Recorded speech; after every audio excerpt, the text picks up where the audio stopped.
یہ اس کی بکریاں چرایا کرتے تھے۔ اسلام کی روشنی حضرت بلال رضی اللہ عنہ تک بھی پہنچی۔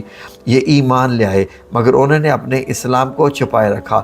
ایک روز انہوں نے کعبہ کے چاروں طرف رکھے بتوں پر گندگی ڈال دی، ساتھ ہی ان پر تھوکتے جاتے تھے اور کہتے جاتے تھے جس نے تمہاری عبادت کی وہ تباہ ہو گیا۔ یہ بات قریش کو معلوم ہوگی۔ وہ فوراً عبداللہ بن جدان کے پاس آئے اور اس سے بولا تم بے دین ہو گئے ہو؟ اس نے حیران ہو کر کہا کیا میرے بارے میں بھی یہ بات کہی جا سکتی ہے؟ اس پر وہ بولے تمہارے غلام بلال رضی اللہ عنہ نے آج ایسا ہی کیا ہے۔ کیا؟ وہ تو حیرت زدہ ہو گیا۔ عبداللہ بن جدان نے فوراً قریش کو 100 درہم دیے تاکہ بتوں کی جو توہین ہوئی ہے اس کے بدلے ان کے نام پر کچھ جانور ذبح کر دیے جائے۔ پھر حضرت بلال رضی اللہ عنہ کی طرف بڑھا، اس نے انہیں رسی سے باندھ دیا، تمام دن بھوکا اور پیاسا رکھا۔ پھر تو یہ اس کا روز کا معمول بن گیا۔ جب دوپہر کے وقت سورج آگ برسانے لگتا تو انہیں گھر سے نکال کر تپتی ریت پر چٹلتا دیتا۔ اس وقت ریت اس قدر گرم ہوتی تھی کہ اگر اس پر گوشت کا ٹکڑا بھی رکھ دیا جاتا تو وہ بھی بھن جاتا تھا۔ اس پر بس نہیں چلتا تھا۔ ایک وزنی پتھر منگاتا اور ان کے سینے پر رکھ دیتا تاکہ وہ اپنی جگہ سے ہل بھی نہ سکیں۔ پھر وہ بدبخت ان سے کہتا اب یا تو محمد صلی اللہ علیہ وآلہ وسلم کی رسالت اور پیغمبری سے انکار کر اور لات و عزا کی عبادت کر، ورنہ میں تجھے یہاں اسی طرح لٹائے رکھوں گا یہاں تک کہ تیرا دم نکل جائے گا۔ حضرت بلال رضی اللہ عنہ اس کی بات کے جواب میں فرماتے احد یعنی میں ایک اللہ تعالیٰ کی عبادت کرتا ہوں کہ اللہ ایک ہے، احد ایک ہے، یکتا ہے، اس کا کوئی شریک نہیں۔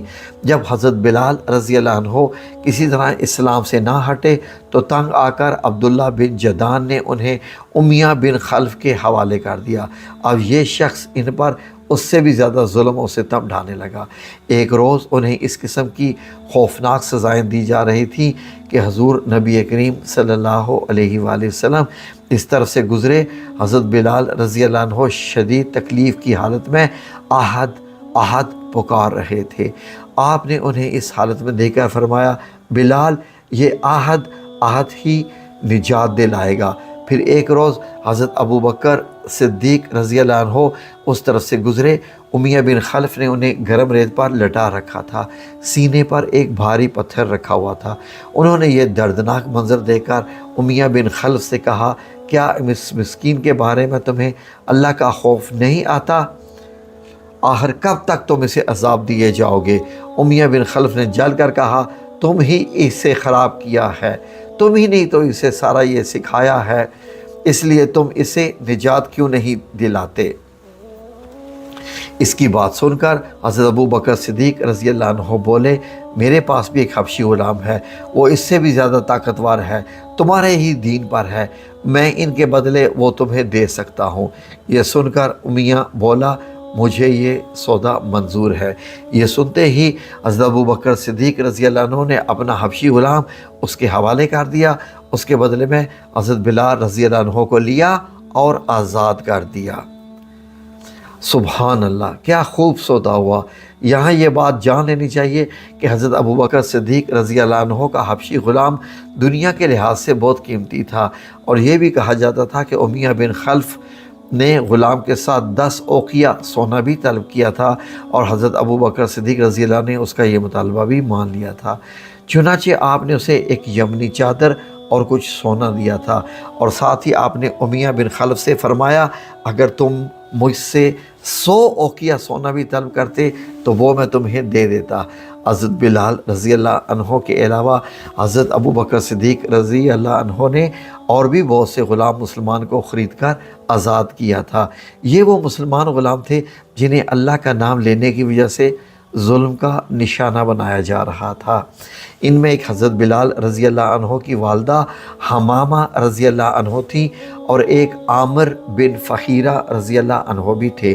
انہیں اللہ کا نام لینے پر بڑے بڑے سخت عذاب دیے جاتے۔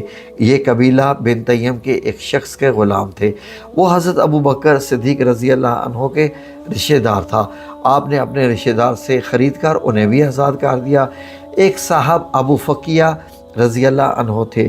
یہ صفوان بن امیہ کے غلام تھے۔ یہ حضرت بلال رضی اللہ عنہ کے ساتھ ہی مسلمان ہوئے تھے۔ صفوان بن امیہ بھی ابتداء میں مسلمانوں کے سخت مخالف تھے اور فتح مکہ کے موقع پر اسلام لائے تھے۔ ایک روز انہوں نے حضرت ابو فقیہ رضی اللہ عنہ کو گرم ریت پر لٹا رکھا تھا۔ ایسے میں حضرت ابو بکر صدیق اس طرف سے گزرے۔ اس وقت صفوان بن امیہ رضی اللہ عنہ یہ کہہ رہے تھے، اسے بھی اور عذاب دو، یہاں تک کہ محمد صلی اللہ علیہ وسلم یہاں آ کر اپنے جادو سے اسے نجات دلائیں۔ حضرت ابو بکر صدیق رضی اللہ عنہ نے اسی وقت صفوان بن امیہ رضی اللہ عنہ سے انہیں خرید کر آزاد کر دیا۔ اس طرح زنیرہ نامی ایک عورت کو مسلمان ہونے کی بنیاد پر اس قدر خوفناک سزائیں دی گئیں کہ وہ بیچاری اندھی ہوگی۔ ایک روز ابو جہل نے ان سے کہا، جو کچھ تم پر بیت رہی ہے یہ سب لات و عزا کر رہے ہیں۔ یہ سنتے ہی زنیرہ رضی اللہ عنہ نے کہا، ہرگز نہیں، اللہ کی قسم، لات و عزا نہ کوئی نفع پہنچا سکتے ہیں نہ کوئی نقصان۔